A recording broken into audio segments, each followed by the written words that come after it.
करें। आप sale tax खोलें जी, बिस्मिल्लाह, ये सेल टैक्स है। बिस्मिल्लाहिर्रहमानिर्रहीम।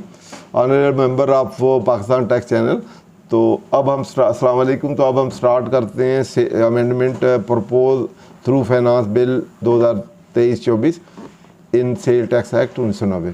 तो इन द सेट पहले इसमें सबसे पहले हम देखेंगे कि section 2 with regard to definition, तो डेफिनेशन में क्या अमेंडमेंट आई हैं। फिर ऑनवर्ड सेक्शन वाइज हम देखेंगे कि किस किस सेक्शन में क्या है और उनकी सब्सटेंटिव नेचर हैं या प्रोसीजरल हैं, और या इनका रिट्रांसपेक्टिव हैं, प्रॉस्पेक्टिव हैं, या उनके इफ़ेक्ट क्या हैं टैक्स पेयर पे, क्या इम्पैक्ट क्या है, टैक्स कितना रेशो पे, क्या डिग्री का इम्पैक्ट है, कितनी परसेंटेज में, अदरवाइज कितनी।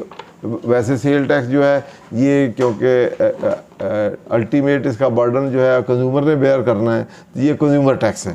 तो इस जो टैक्स कलेक्टर होते हैं या बिज़नेस कम्युनिटी होती हैं, जो आपके इम्पोर्टर हैं, एक्सपोर्टर हैं, रिटेलर हैं, डीलर हैं, मैन्युफैक्चरर्स हैं, तो या अदरवाइज़ आपके डीलर हैं, तो वो सारे टैक्स कलेक्टिंग एजेंट होते हैं।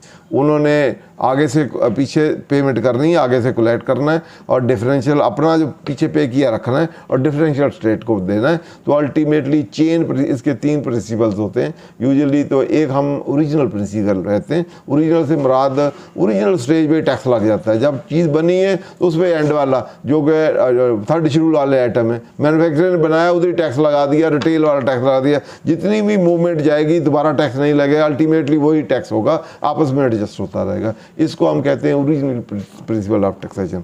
एक होती है destination principle of taxation. Destination में ये होता है कि कहीं भी टैक्स नहीं लगता, जब अल्टीमेटली रिटेल सेल होगी ना उस वक्त टैक्स लगा दिया जाए, तो अल्टीमेटली वहाँ से कलेक्ट कर लिया जाए, तो वो डेस्टिनेशन प्रिंसिपल। एक चेन प्रिंसिपल है जिसको वैट हम कहते हैं। तो हर स्टेज में टैक्सेशन हो, पिछले आप जिसने आपको सेल किया आप उसको दें, फिर आगे यूजुअली 4 या 5 स्टेप होते हैं हर चीज़ में। अगर हम देख लें कि जैसे यार्न है, पहले आपकी कॉटन है, कॉटन से यार्न बनना, यार्न से धागा बनना, यार्न से आगे डाइंग हुई, डाइंग से आगे आपका कपड़ा बना, कपड़े के बाद वीविंग हुई, वीविंग के बाद फिर डाइंग फिनिशिंग हुई, डाइंग फिनिशिंग के बाद आपकी और फिनिशिंग वगैरह और दूसरी चीज़ हुई, फिर वो कपड़ा बन गया। 4-5 स्टेप हर एक में आते हैं। तो 4-5 स्टेप पे, और वो पहले ने परचेज किया रा, तो उसने उसको टैक्स दिया।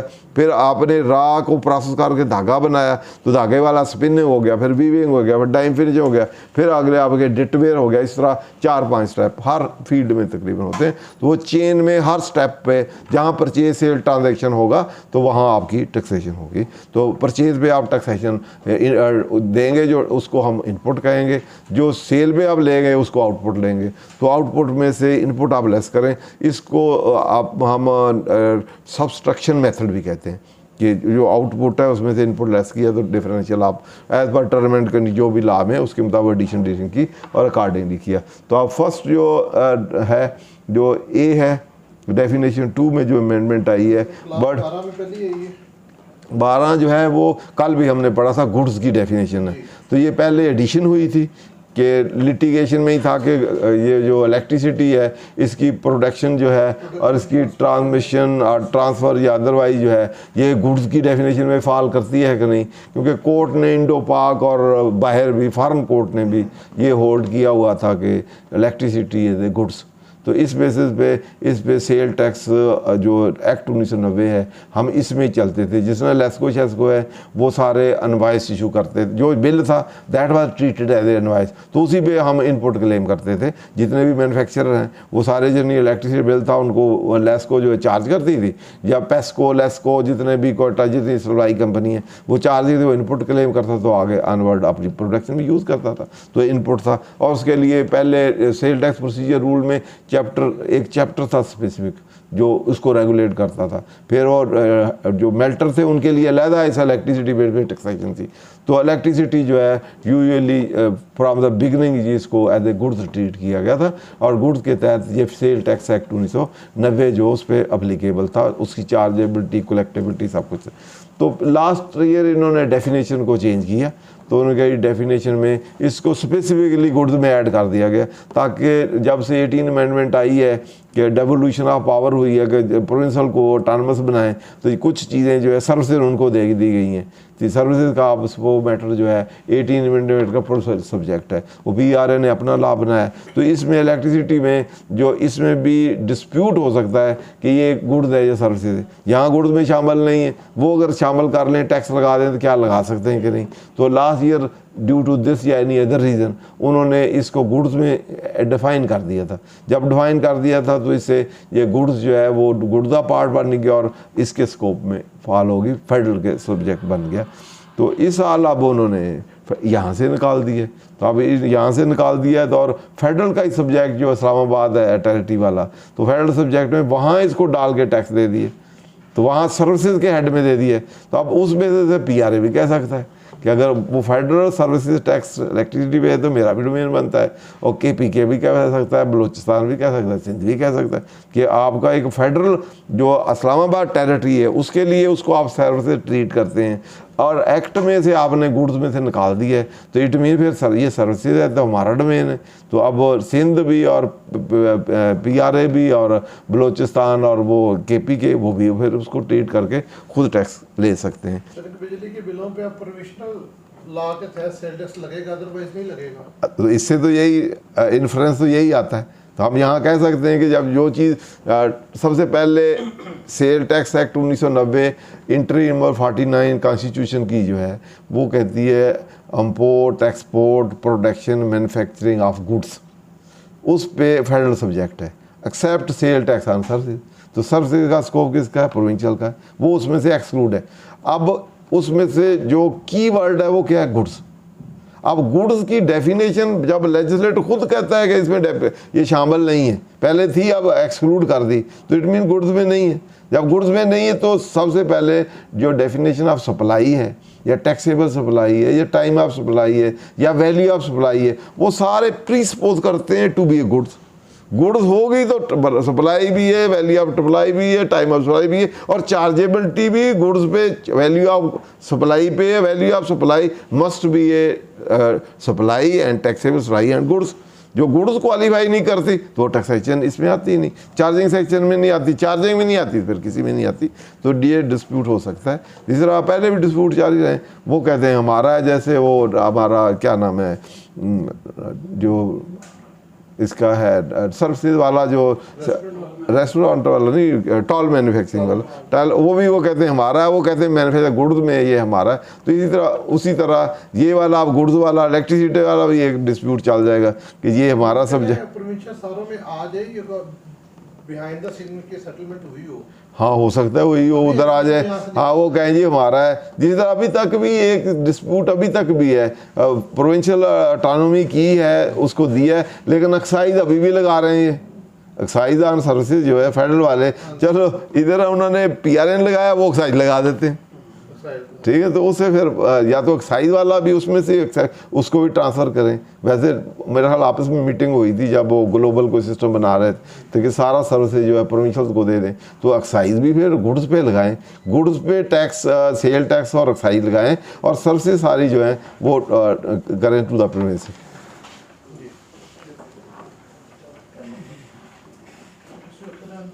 ये लास्ट टाइम ये इसको अदर इट मीन जब वर्ड इंक्लूड किया था हमने, तो it mean original definition of goods में ये शामिल नहीं है।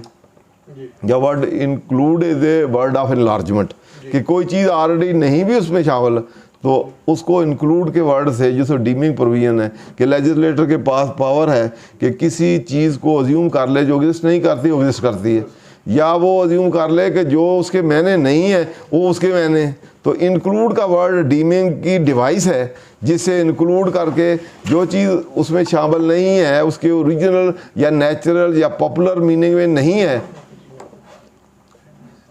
उसको भी शामिल कर सकता है। तो लास्ट टाइम उन्होंने गुड्स की डेफिनेशन में by using the device of dimming include का लार्ज वर्ड ऑफ एनलार्जमेंट करते हुए इसको शामिल कर दिया था कि ये गुड्स है। जब गुड्स में आ गया तो फिर फेडरल सब्जेक्ट बन गया। तो उन्होंने कहा जी include production transfer distribution of electricity, और इसके बाद every kind of mobile action करें। तो इसको शामिल किया था लास्ट टाइम। तो अब जब ओमिट करेंगे तो ये एक लेजिस्लेटिव एविडेंस है कि अब शामिल नहीं है, पहले शामिल था तो अब ये इसमें शामिल नहीं है। जब शामिल नहीं है, खुद निकाल दिया लेजिस्लेटर ने इसमें से, तो जब नहीं शामिल तो फिर एक्ट लगता नहीं। बिहाइंड द सीन हुआ होगा इतना बड़ा इशू, अदरवाइज हाँ, अदरवाइज उसको गवर्नमेंट ने अपनी इनकम कम कर ली। हाँ कम करके प्रोविंस को दे दी फिर तो। चलो सर आगे ठीक, next आ जाए। चलो उसके बाद वापस नेक्स्ट तो सेक्शन 33 में 33 सप्लाई का है, वहाँ भी ये वर्ड यूज हुआ होगा, वहां से उल्टो है, सेम हुई हुआ ठीक है ना।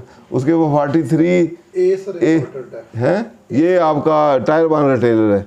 एक सर हमने एरिया उड़ा दी है, एरिया उड़ा दिया है और दूसरा आपका जूलर उड़ा दिया है जूलर जूलर उड़ा दिया। दो चीज़ आपका अब एरिया बेस पे आप टायर 1 नहीं बने। टायर 1 नहीं बने, कम ज़्यादा एरिया आपका ज़्यादा है, कम आपको कम भी है तो 2 फुट भी है तो आप टायर 1 रिटेलर है। नहीं सर, टायर 1 क्वालिफाई करने के लिए ये कंडीशन फुलफिल करनी है, उसमें वो कंडीशन खत्म हो गई। सर अगर ये खत्म से तो वो टायर 2 में चला गया ना, कि अब तो बाकी कंडीशन रहेगी टायर 1 क्वालिफाई करने के लिए। ये अभी देखा, उसमें वो कंडीशन है जो रह गई हैं, जी सर। एक कंडीशन ओमिट हो गई, जो वो फुलफिल करेगा वो टायर 1 है।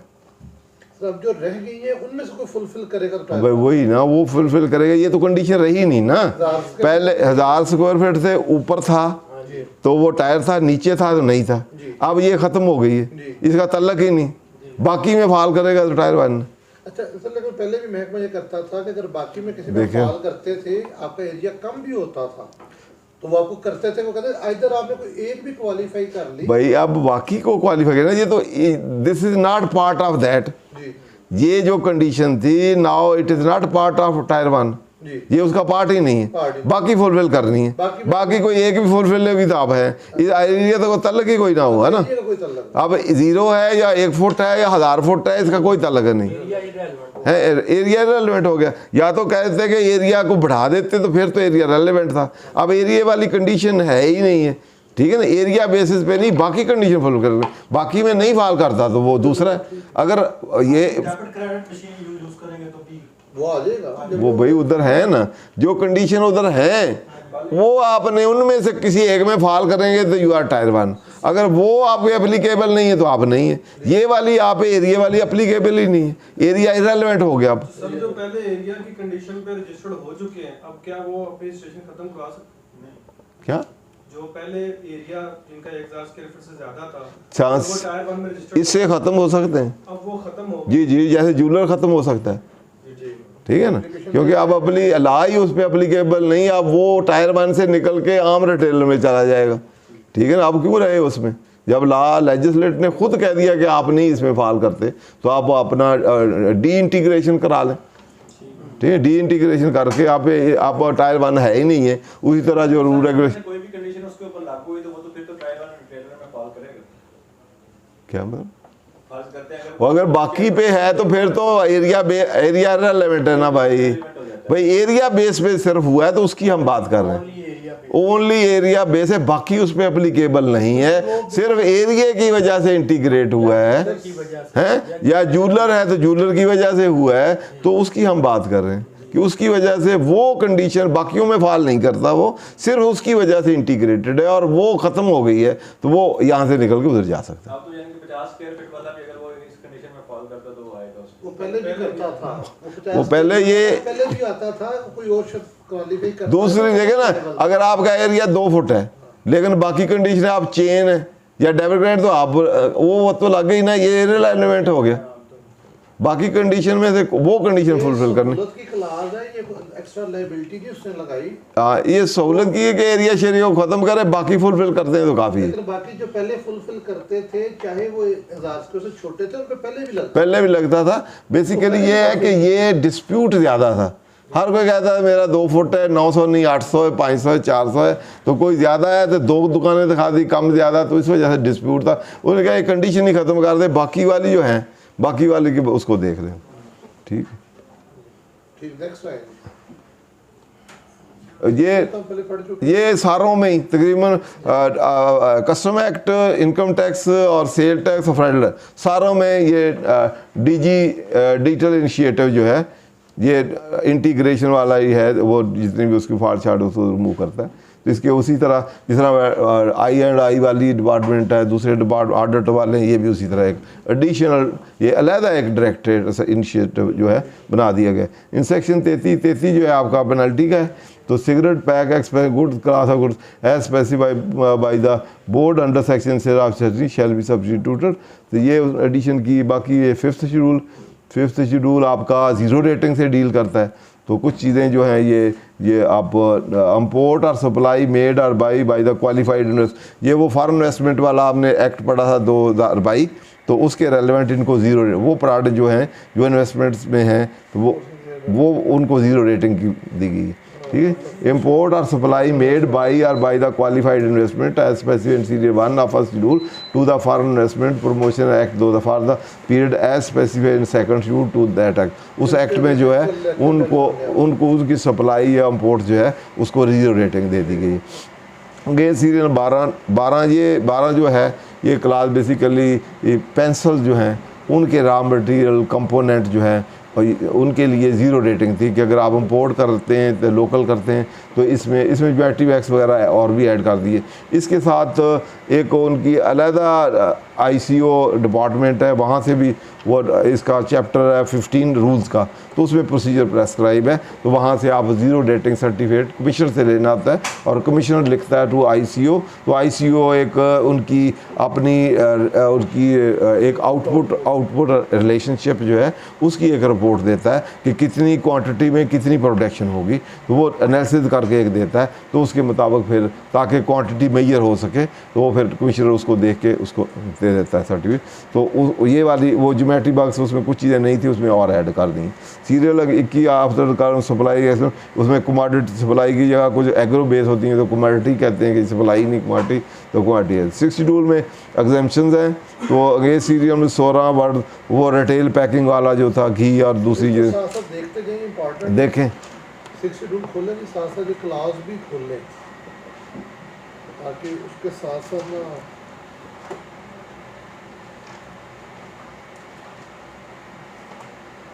क्योंकि सर 6 और 8 शेड्यूल की बड़ी इंपॉर्टेंट है ना। हाँ जी बिल्कुल सही कह रहे हैं आप। इसको ज़रूर हमें 6 और 8 को देखना है। यही से यहाँ से जो ओमिट हुई है तो टैक्स लग गया, जो टैक्स इसमें ऐड हुई तो टैक्स कम हो गया।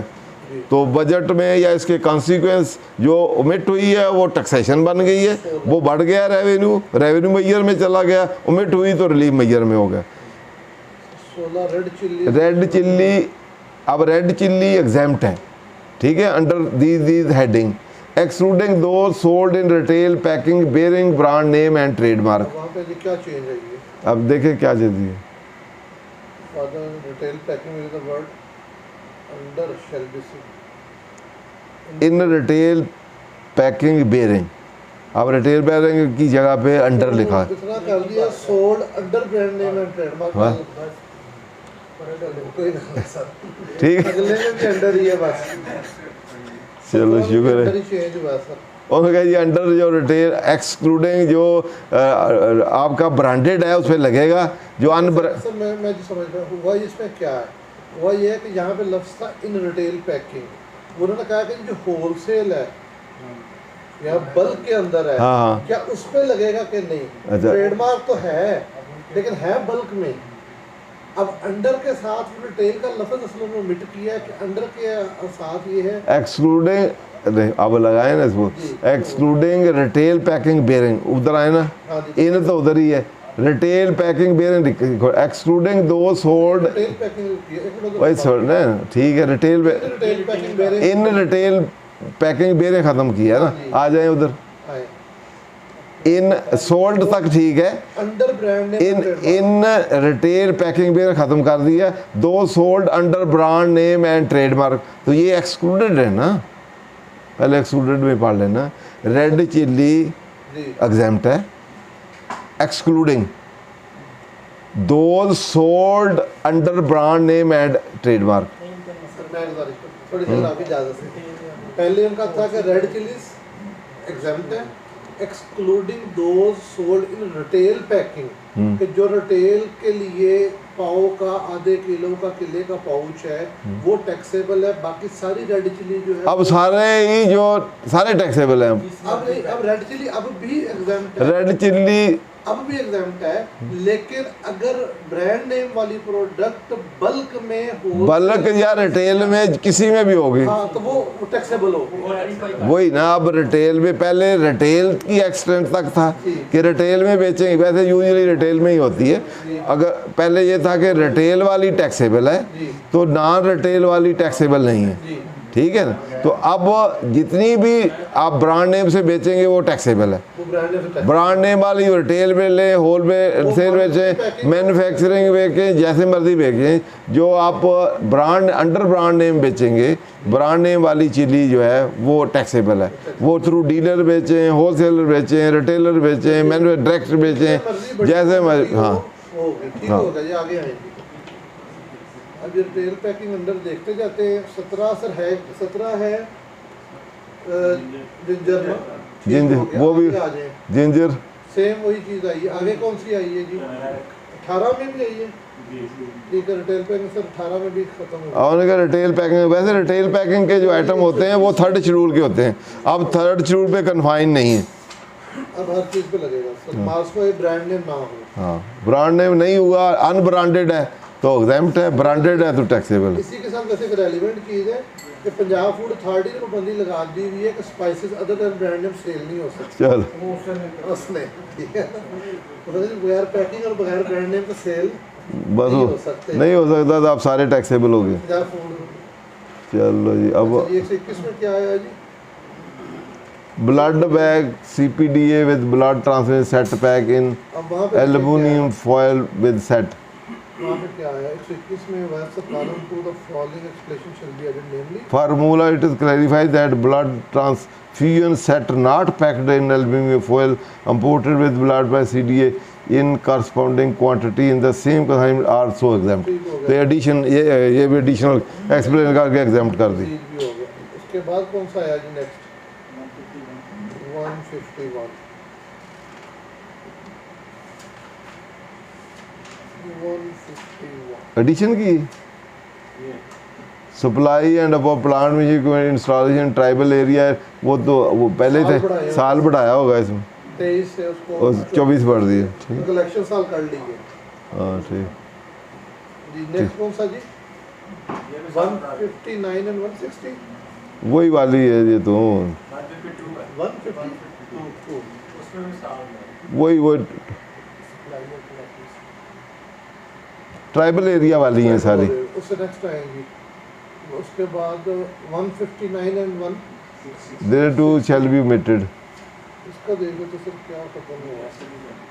Import of auto disable syringes. हाँ, ये इस पे टैक्स लग गया। ये वैसे 221 तक रिडंडेंट 221 तक थी ये, तो वैसे रिडंडेंट होगी, वैसे ही उधर खड़ी थी, उन्होंने कहा डिलीट कर दें। ठीक हो गया। नेक्स्ट आएंगे उधर। ये भी रिडंडेंट थी। चलिए आगे जी। ये कंट्रासेप्टिव एसेसरी देर ऑफ, ये नई है, इन पे exemption. Contraceptive accessory there of बोवन Siemens spellings combined harvest और एग्रो वाले जो हैं, drawing for agriculture product, non till direct cedar planter transplanter and other, और एग्रो वाली काफ़ी सारे। इम्पोर्ट गुड्स आप मेंशन सीरियल 159 शेड्यूल एटसेट्रा 0% है ये, वो नीचे कंडीशन, ये वो पैकिंग ख़त्म हो गया। टेबल 2 में अगे सीरियल नंबर निकाल लो, after the bird sold the bird in retail packing वाले ही हैं सारे। ये वहाँ सारे रिटेल पैकिंग है, सारे ही रिटेल पैकिंग वाले। वो अंडर वाला अंडर कर दिया है, बल्कि अंदर भी नहीं किया सर, वैसे ही उड़ा दिया। रिटेल पैकिंग ख़त्म कर दी वो एग्जाम्पशन रिटेल ब्रांड श्रांड को। एक मिनट को एक देख लें इसके अंदर। हाँ, वो उसकी वर्डिंग देख लें एक को। 32 है। हाँ 32 देखिए। Sold sold in retail packing, उधर का है सोल्ड, जैसे मर्जी बेचा है। नहीं वो है sir using excluding that sold under a brand name आ जाएगा ना। अंडर ब्रांड नेम है उधर। हाँ जी, हाँ जी। Under in under brand name बस, वो excluding that sold in a brand name हो जाएगा ना। अच्छा हाँ, अंडर अ ब्रांड, अंडर इधर पहले ही था जी। ठीक है ना। अंडर पहले था, इन रिटेल पैकिंग ख़त्म कर दिया, वही आ गया सोल्ड अंडर ए ब्रांड नेम। ठीक है, ये पहले ही सही था, इसमें उतने की ज़रूरत थी, कोई रिटेल वाला वो निकाल दिया बस। ठीक हो गया, सारों में ही निकाल दिया। ये सारे फूड आइटम ही है सारे। फिर भी सर एक बार थोड़ा सा उसको देखते जाएं ऐसे। चलो, रिटेल पैकिंग नहीं, उधर ही जाएंगे जहाँ तक रिटेल पैकिंग है। Retail packing shall be omitted, retail packing shall be omitted, retail packing shall be omitted, retail packing shall be omitted, word sold. ख़त्म हो गया काम। 8 अब रिड्यूस 8 शेड्यूल जो है वो रिड्यूस रेट का है। ठीक है, चलें इसमें रिड्यूस रेट में देखें नीचे टायर 1 रिटेलर, उसके कॉस्मेटिक वो टेक्सटाइल और एक वो है स्टाइल के कौन सी, ये इसका 12 की जगह 15 कर दिया गया। 66 जो है पहले 12 था, किन किन चीज़ों पे, ये 12 की जगह इसमें 3/12 कितना होता है, 1/4 25%। इतनी मतलब इससे इतना टारगेट आपका ज़्यादा, इससे आपके बजट में इतनी एडिशन होगी। ठीक है, ऊपर आए कितना पढ़ तो लें उसमें।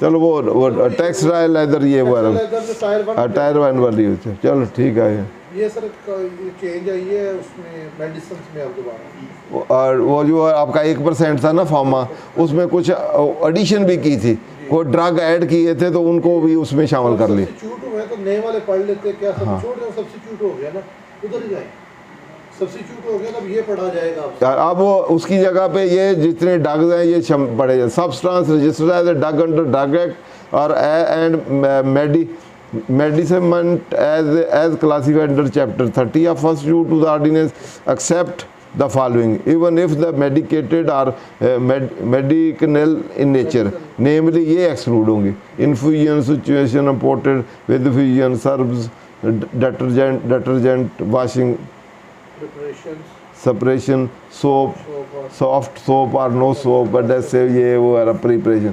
The आगे this substitution shall deem to have been made from first day of July 2022। पिछले retrospective effect दे दिए। दोबारा ऊपर आइएगा, अभी तक इसके बाकी कालम भी दोनों दे रहे हैं सर। Respective heading वही है, subject to condition वही है, tax charge and deposited by the beneficiary reporter as the case may be shall be final discharge, वो उसी तरह ही है। फिर भी पढ़ लेंगे। No input, हाँ चले नीचे आ जाए।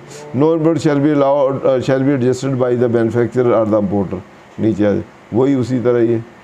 ठीक, raw material for the basic manufacturing of pharmaceutical active ingredient, वो इंग्रेडिएंट वाला था कि हर इंग्रेडिएंट नहीं जो एक्टिव रोल प्ले करता है, पैसिव नहीं, एक्टिव जो इंग्रेडिएंट होगा उसका। And for manufacturing of pharmaceutical product provided that in case of import only such raw material shall be entitled to exemption which are liable to custom duty not exceeding 11% and either under the first schedule or fifth schedule to the custom act under notification issue under section 19 substitution shall be उसी तरह from day, तो वो भी वाला भी no input उसी तरह ही। ठीक है, 1% उसी तरह ही टैक्स। हाँ ठीक है, subject to the following credit draft shall certify the item wise requirement of manufacturer of the drug and API, वो एक्टिव जो है ingredient, and case of import shall be furnished at the relevant information to the Pakistan custom computerize system and no input shall be adjusted by the manufacturer और the importer. ठीक है ये, thank you very much. Sir sales के हवाले से कोई सवाल अभी जो आज की चेंजिंग उसको खास तौर पे या इनकम टैक्स का कोई है तो काइंडली बता दें। तो बिल्कुल उस पे इधर बाकी अब federal excise federal excise custom रह गया है, ये हम नेक्स्ट कल का करें इसकी जुमेरात भी कर लें। चलो ये जुमेरात को कर लेंगे। Thank you very much. मैं बहुत मशकूर हूँ तमाम पार्टिसिपेंट्स का, उनकी मोहब्बत से हमें भी ये इनकम टैक्स ऑर्डिनेंस और सेल टैक्स एक्ट के हवाले से जो चेंजिंग है पढ़ने को मिली, तो कल अकॉर्डिंगली हम अब ऑफ कर लेंगे और जुमेरात को जो बड़ा रेगुलर सेशन होगा वो होगा फिनांस बिल 2023 के हवाले से, लेकिन उसके अंदर इंशाल्लाह फेडरल एक्साइज और कस्टम उसके अंदर जो और ICT, ठीक है, उसके हवाले से इंशाल्लाह जो चेंजिंग आई है वो हम सर से रहनुमाई लेंगे इंशाल्लाह। बहुत शुक्रिया जी।